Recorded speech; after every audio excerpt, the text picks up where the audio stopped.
What's good, everyone? Welcome to part one of the Python Crash Course series. If you've ever wanted to learn coding but didn't know where to start, this series is literally made for you.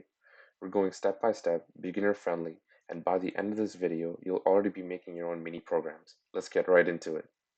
So first things first, we're going to download the prerequisites needed for this tutorial. So the first thing we'll need to do is go to the python.org website and go into the downloads, and depending on which operating system you're on, you have to click on, for example, let's just say you're on Windows. You click on Windows and download the latest stable release because that'll be the one we'll be using for today. And for example, let's just say you're on Mac OS. You click on Mac OS and clear and download the latest stable release. And the second thing we'll need is a IDE, an integrated development environment to write code in. And my IDE of choice is Visual Studio Code. So once you've done these two things, you will be ready to start the tutorial. The first thing we're going to cover in this tutorial is the print function. The print function is one of the most fundamental functions in Python, and it's one of the first things that beginners learn to do in Python. So what we're going to do is we're going to write print, brackets, quotation marks, and we're going to write hello world to begin with. And we're going to save the file, and we're going to press the run button, run Python file, right? And as you can see, the terminal opens up, and we have hello world right here. So what it did is the Python interpreter took whatever's inside of the brackets, inside of the quotation marks, and just outputted that into the terminal. So that's basically what the print function does. And we're not just limited to printing something once, we can print it twice or even 3 times. If I save the file again and I run it, we have see hello world 3 times.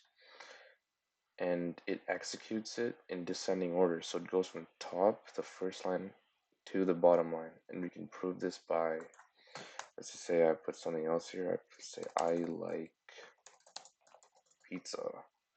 And here, let me change this into welcome to the channel. And so I have these 3 print statements, print function statements, and I'm going to save the file, and when I run it, you will see that it goes in descending orders. The first hello world over here, welcome to channel, I'm whack, the second line, and the last thing to be printed is the last line, I like pizza. So as you can see, it prints it from top to bottom, and I'm also going to show you guys another thing. It's called comment.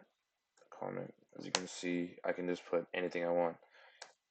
The code below will print something.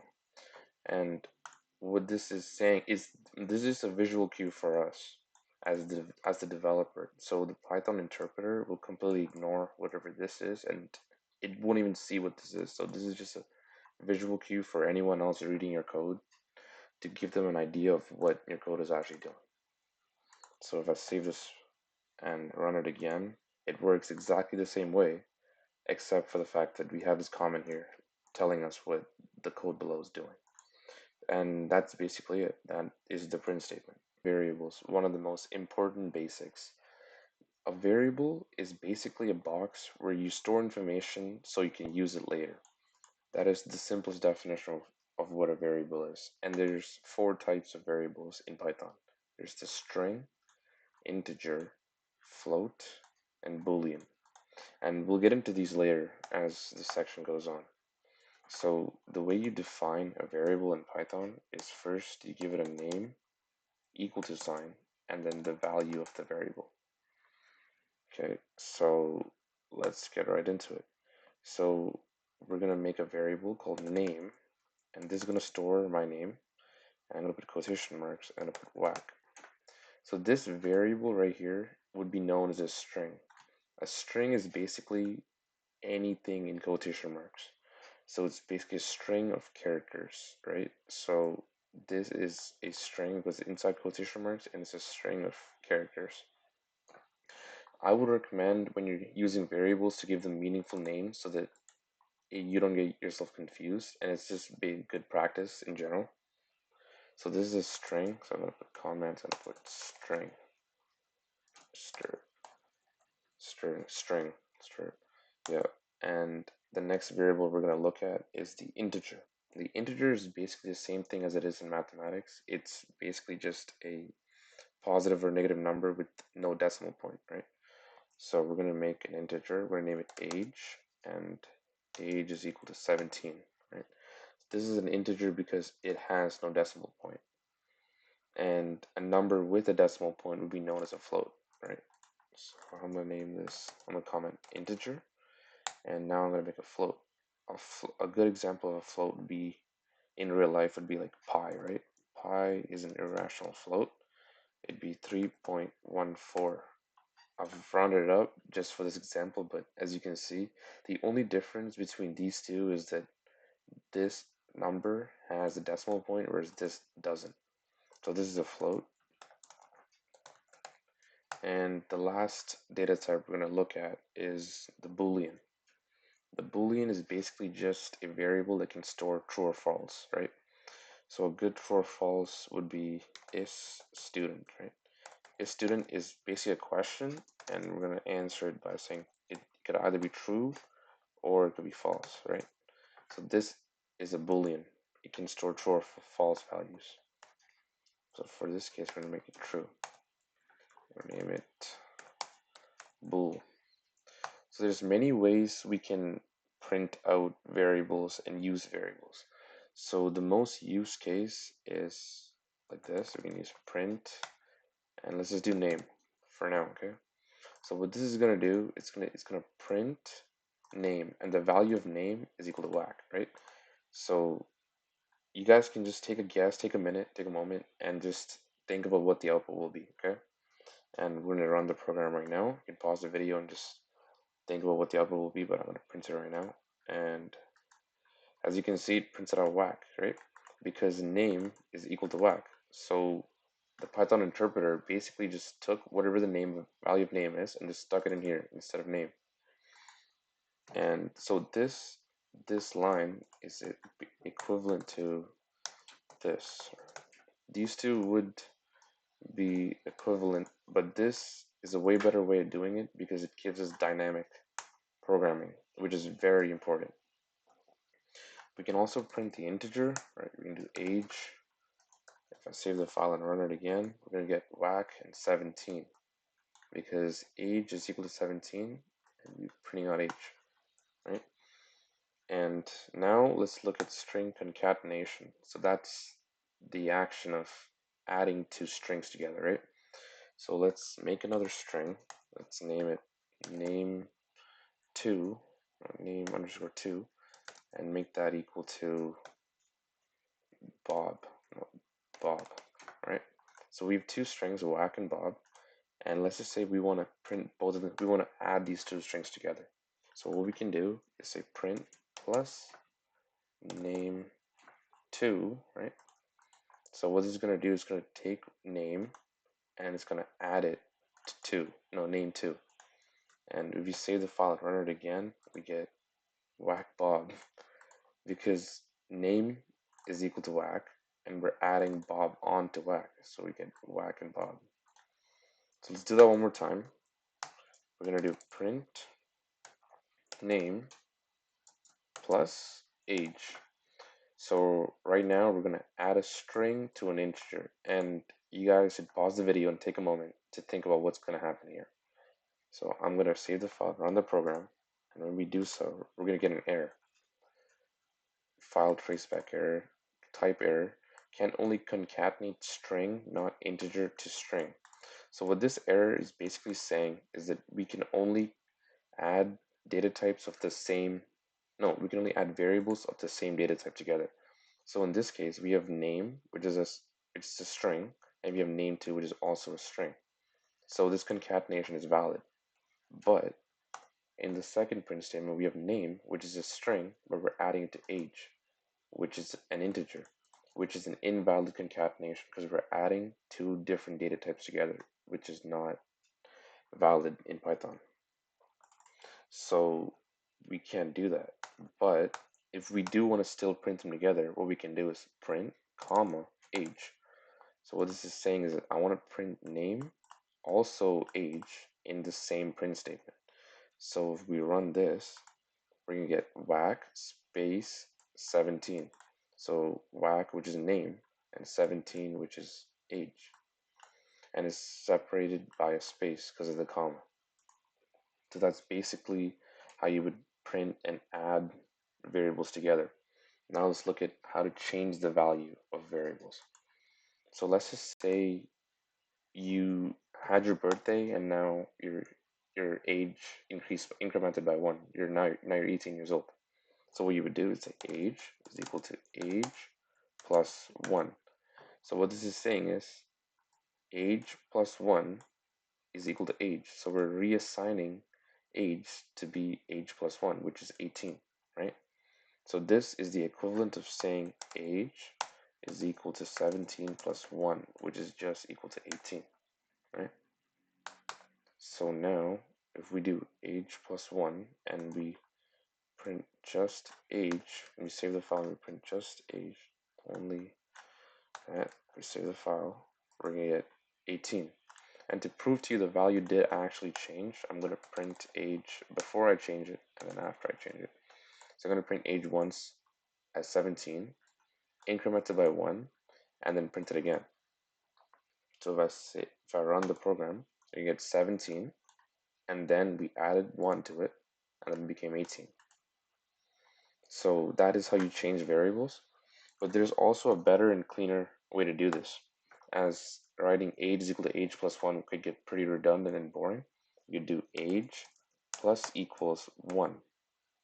And this is what we call an augmented operator, which means that we're augmenting the plus operator so that to shorten the changing of the variable age, right?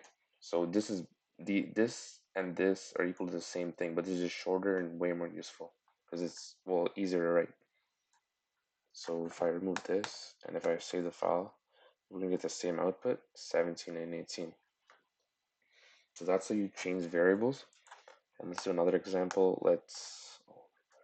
Let's add, let's change the name. So name is equal to name plus, let's just say is cool. Okay. So now if we print name before and after, you will see that it would have changed. So we print whack, and after we add space is cool, we get whack is cool. So the variable name has been changed from whack to whack is cool because we added the string is cool to the end of it. But let's just say we add this, right? Say we add h to it again. What do you guys think is going to happen? Take a moment to pause the video and guess the output.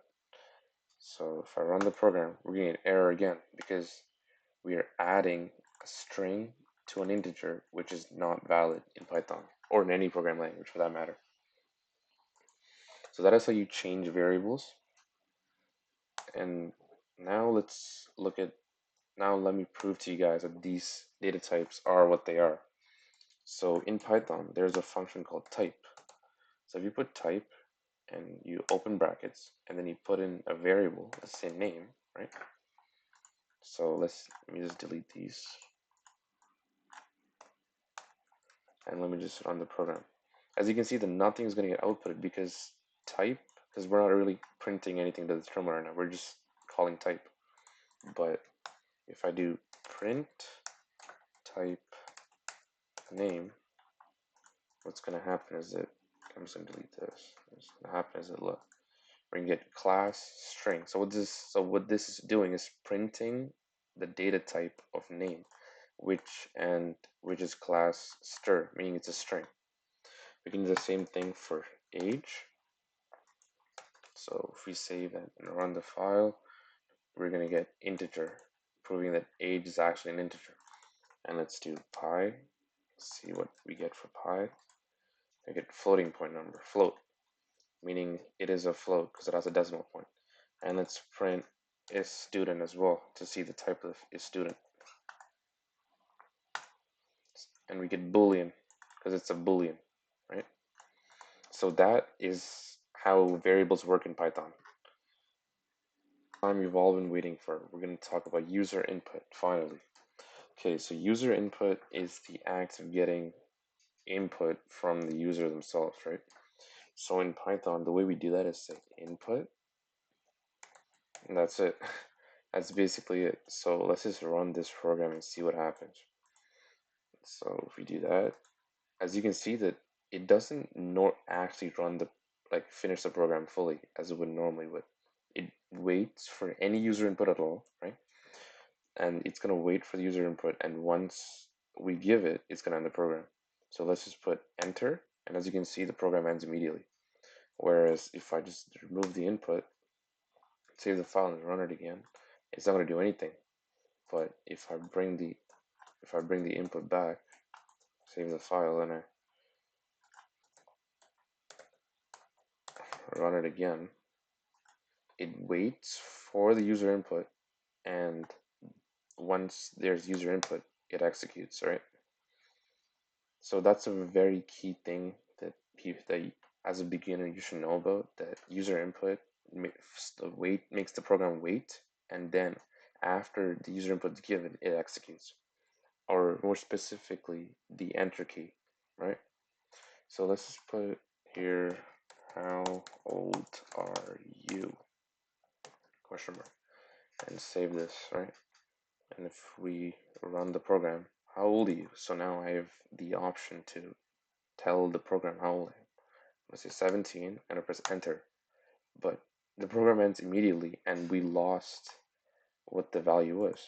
So how do we store the value of the user input? And the way we do that is pretty simple, is by just putting, let's just say age is equal to the user input, right? So whatever input we get from this is going to be stored in age. And then we can print age just to show that it's actually being stored. If I save the program, if I run the program once again, how old are you? Okay, I'm going to say 17 once again, and it's going to print 17. So what happened here is first input, it asked how old I am, got the value 17, stored it into the variable age, and then we printed age, which is now equal to 17. It's pretty straightforward. And we can do this for many data types, right? So we can also do this for, let's just change the string in here to say, what is your name, right? And let's run the program. Let's name it something reasonable. It's a good habit to name your variables what they actually mean in the program. So if I run the program now, what is your name? Whack. If I run the program, we get whack, right? And we can also look at the type. So we can print name, right? And we can also print the type of name. And so take a moment, pause the video, and guess what the type of name is going to be. So I'm going to run the program. I'm going to put whack. And as you can see, it's a string because, well, whack is clearly a string, right? So let me clear the terminal once again. And this time, let me just do this one more time on the program. But this time, I'm going to put 17. So now pause the video and once again guess what the output is going to be, right? What the type of 17 is going to be. So if I press enter, something unusual happens. We get that the type of 17 is equal to a string, which is pretty unusual, right? Because you'd expect it to be an integer, but no. Any value you get from user input will always be a string. The difference is that the value we get from input is 17 in quotation marks, but in actuality, when we see 17, we think it's equal to this 17, which is an integer, not this 17. So that's a pretty key and distinct difference from what you'd actually expect, right? So always remember that the user input you get from the input function will always be a string. So no matter what we put, we're always going to get a string. So I can run the program again. This time I'll say true. And you'd expect it to be a Boolean, but when we actually look at the type of the function, it's actually a string. So that is a pretty key and distinct thing.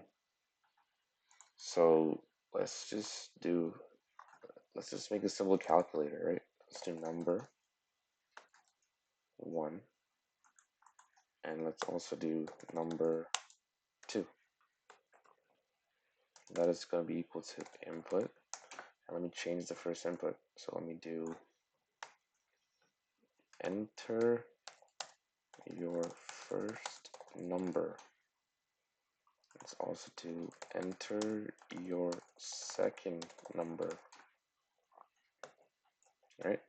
So now what we're going to do is we're going to print number 1 plus number 2. So with the new information you've learned about the input function in Python, what do you think the output is going to be?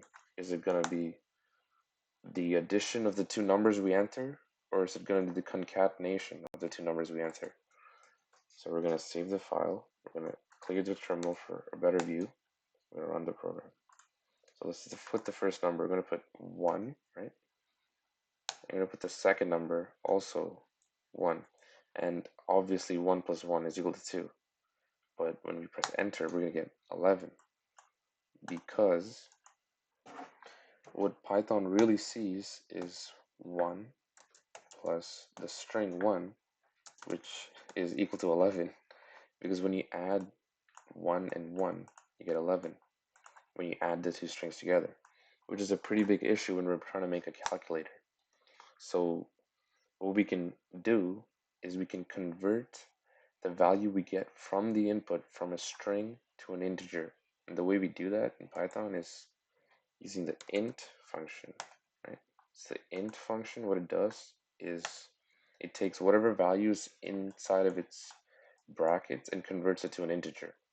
So right now, this is equal to a string, but once it's inside of the integer function, it becomes an integer, right? So I'm going to do the same thing here, encase that into the integer function. And now we're going to do the same thing one more time. I'm going to clear the terminal for a better view. And we're going to run the program once again. I'm going to hit 1 and 1 again. So now take a guess, pause the video and guess what you think the output of this program is going to be. When I press enter, you get 2, because now Python sees this the numbers we get from 1 and 2 as 1 plus 1 and not as 1 and 1, right? The integers 1 plus 1, the addition of those two is equal to 2, but the addition of two strings 1 and 1 is equal to 11. So that is another key concept in Python called typecasting, and it's a pretty key concept in every programming language. It's pretty fundamental to all programming languages. So now that we know this, so this is called typecasting. So let's actually prove it. Let's prove that the value is actually being changed, right? So what we can do, we can remove the in function from each of these tediously. So now we have number 1, right? And I'm gonna print the type of number 1, okay? So for now, I'm gonna comment out number 2. We're not gonna take number 2, we're just for demonstration purposes. And then we're gonna do number 1 is equal to int number 1. So as we remember, the int function converts whatever is inside of its brackets into an integer, right? So now we're going to print the type of number 1 once again. So now, if we execute this file, we get enter your first number. I'm going to put 1. So as you can see, at first it's a string, and then we convert it to an integer here, and then we print the type again, and it's an integer now. So that's typecasting. And we can do this for many different things actually. So let's just say we have a variable age, and age is equal to 50. So if I remove all of this for now, I just put age and I print the type of age, we're going to get a class int. It's an integer. But let's just say we don't want this. We have another variable called name is equal to whack, and we want to add age to whack, right? So instead of making a new variable called name2 and then doing whack 50, what we can actually do is just take age. Age is equal to what? String age, and then do name is equal to name plus age. So if we run this file, you'll see, oh wait, print name. So if you run this once again, we're gonna get integer class 50. No, whack 50 because we added 50 to whack. But let's just say we didn't change it to a string. Let me remove this type. Let's say we didn't remove it, we didn't change it to a string and we just added it to name. What happened is that we get an error because we're trying to add a string to an integer, which is not allowed in Python. So we have to convert it into a string first. Age is equal to string age. So now it's become a string. Now we're adding two strings together, which is legal. Whack 50. And this can be done for floating point numbers as well. So let's just say we want to convert age into a floating point. So let's just remove everything, make this clean. Let's just do print float age. So this converts age, which is an integer right now, into a float. And you will notice a key difference between when I do print age as itself, and then I print the float version of age. So when I do that, you'll see that this is the integer version. It doesn't have a decimal point. But when I convert it to a float and print it, it has a decimal point. So that is the key difference between an integer and a float and converting between those two. So let's just say we had a variable named pi and we named it 3.141526. This is clearly a floating point number because it has a lot of decimal points and because it even has a decimal point. So let's print pi, right? Let's print the integer of pi. So take a moment, pause the video, and guess what the output is going to be once again. I'm going to clear the screen and I'm going to run the program. As you can see, so first we get 3.0. Oops. Put pi. Oh, bad. We get 3.141526, and then when we make it into an integer, all it does, it removes everything from the decimal point. So it just prints out 3. So that is basically typecasting and user input in Python. And that wraps up part 1 of the Python Crash Course series. Great job if you followed along. In the next part, we're going to be jumping to loops, lists, and functions, the things that actually let you build real programs. I will try my best to release part 2 as soon as possible. Make sure to subscribe so you don't miss it. See you in part 2.